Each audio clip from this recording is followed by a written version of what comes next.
Dalam nama Bapa dan Putra dan Roh Kudus, amin. Bu Bapak, saudara-saudara terkasih, kaum muda adik-adik, salam berkat, penuh semangat, berkah dalam.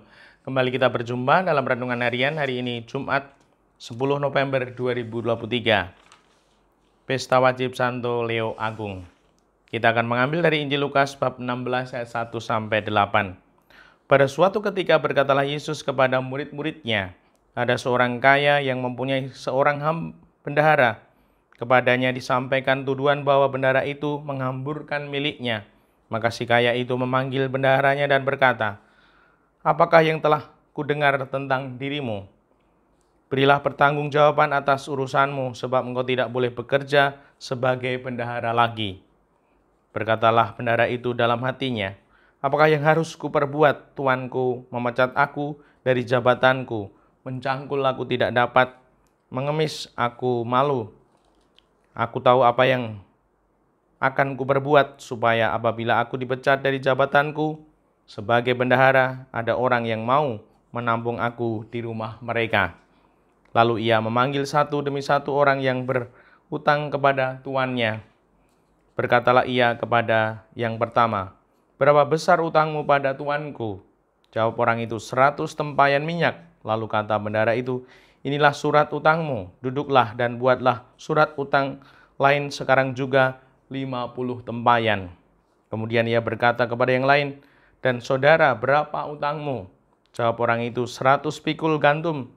Katanya kepada orang itu, "Inilah surat utangmu, buatlah surat utang lain 80 pikul. Bendahara yang tidak jujur itu dipuji tuannya, karena ia telah bertindak dengan cerdik.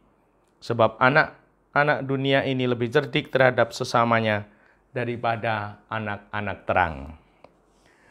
Demikianlah Injil Tuhan, terpujilah Kristus. Ibu, Bapak, saudara-saudara terkasih, bacaan ini membuat kita bertanya-tanya. Bendahara yang tidak baik lalu dengan cerdik menjalankan apa yang dikehendaki supaya dia tetap selamat ketika nanti diberhentikan, dipecat menjadi bendahara. Bahkan tuannya memuji. Di sini ada satu kata kunci yang boleh kita renungkan, cerdik. Di mana kita dipanggil Tuhan untuk menjadi pribadi yang tidak hanya menjalani hidup ini lurus-lurus saja, namun sungguh kita boleh bertumbuh dalam pikiran-pikiran yang membuka kemungkinan-kemungkinan.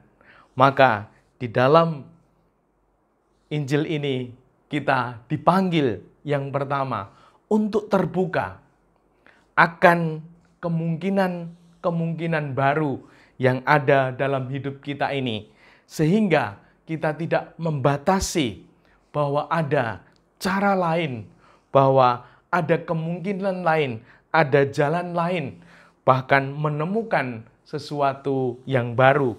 Dan ini membutuhkan pikiran yang kita gunakan diperas, bertanya apa yang semestinya, apa yang perlu, apa yang masih bisa dicari, apa yang masih bisa dilakukan secara lain, secara baru di dalam menjalani kehidupan ini. Semoga pertanyaan-pertanyaan itu membuat kita, pikiran kita mencari dan akhirnya menemukan kemungkinan-kemungkinan cara-cara baru.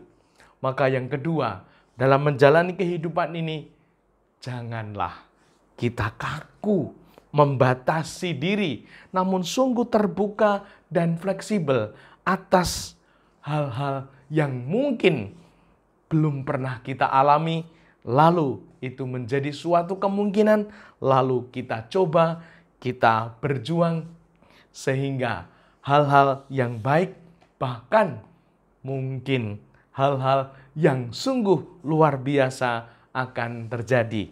Dan yang ketiga, semoga kita membuka akan gagasan dan ide baru ini menjadi suatu habitus, menjadi suatu sikap di dalam menjalani kehidupan, sehingga kita akan bertumbuh, kita akan berkembang bahkan berbuah. Tidak hanya berhenti, tidak hanya puas dengan apa yang sudah ada. Tuhan ingin supaya kita bertumbuh, bahkan mengalami kelimpahan. Dimuliakanlah Tuhan kini dan sepanjang masa. Salam berkat penuh semangat berkah dalam. Nama Bapa, Putra, dan Roh Kudus. Amin.